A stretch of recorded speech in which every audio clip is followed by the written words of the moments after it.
shouldn't be far away from what we see from the Q3 earnings results that filtered in last month. So I think that's one of the reflection of what that GDP number will come.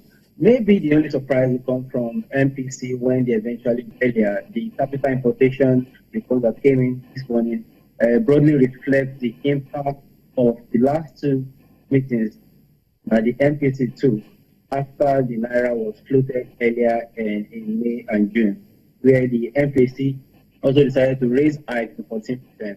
And we saw capital importation into the country jumping for the first time since Q3 2015. It was a decline year on year, but we saw an expansion when you compare quarter on quarter.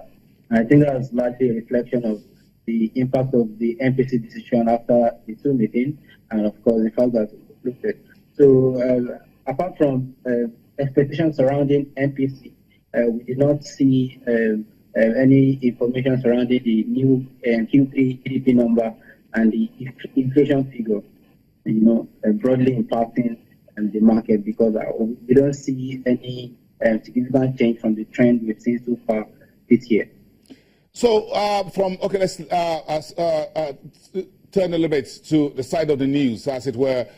In the news for about a week was the Senate returning those documents to the executive branch, the MTEF 2017-2019, the FSP, the fiscal strategy paper, as well as the letter of request for the $30 billion fresh loan, as well as the $600 million we got from African Development Bank, which was good news. Do you think this news, some positive, well, a number of them not so cheering, as it were, delaying the preparations for the 2017 fiscal appropriations, do you think these are some of the news that the market or investors are looking at as a way of saying, look, should I hold on to this particular financial asset or should I sell at this other side?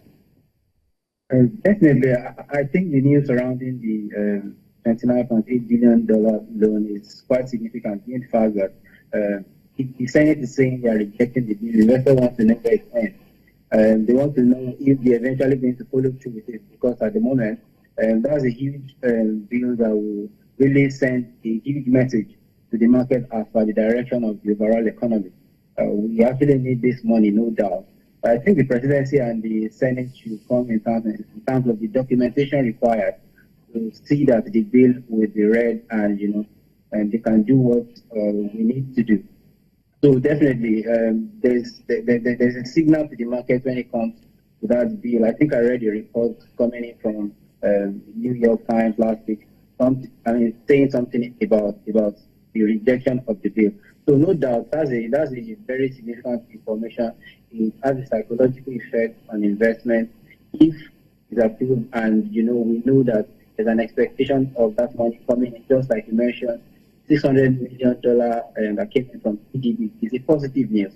Now, the same thing applies if we know that the Senate are looking at the options and they are probably suggesting other medium for us to, find our way out of this recession.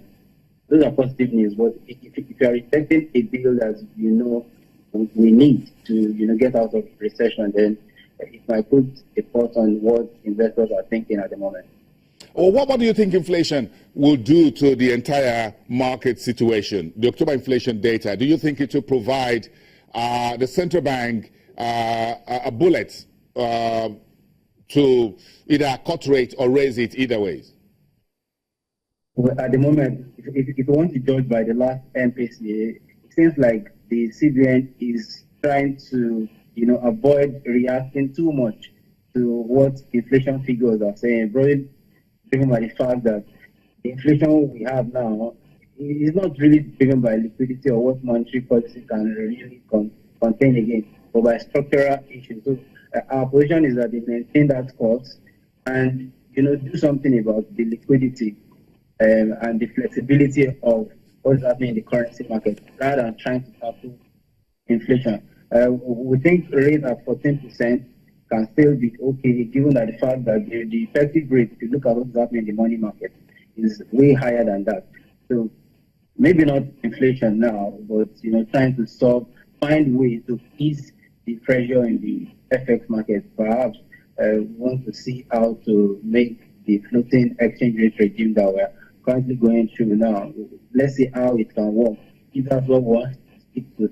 But if the emphasis is considering other options of finding a way around the challenges in the currency market specifically, I think that's where the pressure is. Wale, for just 1 minute to wrap it up. So if, I'm sure you've heard the rumor on the street that the NNPC is chewing over whether to ask the president for, well, tactical approval to increase petrol prices perhaps to 150 and perhaps higher. That is one news that will spook the market, yes or no? Well, yes or no, but the Minister of State for Petroleum he came out to say that categorically there's no hike of fuel prices is not on the table. If you want to go by that, is what. If you want to, follow that, and of course the labor groups, they are also, coming out very strongly at this time. I think they are likely to keep it at the moment. Though, if you look at the fact that we are operating a price modulating system now, you might want to have basis to consider a review of that price. But I think there's an overall welfare implication that even looking at what consumers are going through at the moment, I think it's going to be a huge move if there's any change in that price. Okay, Wale, thank you very much. Whatever happens, we're going to stick around here and get across. Get on with the business of the day. Thank you very much for coming through. Wale Olusi, investment analyst at AfriInvest. Let's come back to you after the break. One good news we have this morning was the confirmation that Nigeria's capital importation increased significantly in third quarter. $1.82 billion was what came into the Nigerian economy. About half of that went into portfolio investment. Foreign direct investment got a little bit lower, 84.84% Q-on-Q basis, and other investments less than 10%. That's one good news from Statistics Office earlier today. Digest that. Let's come back to you after the break. You're watching Business Morning.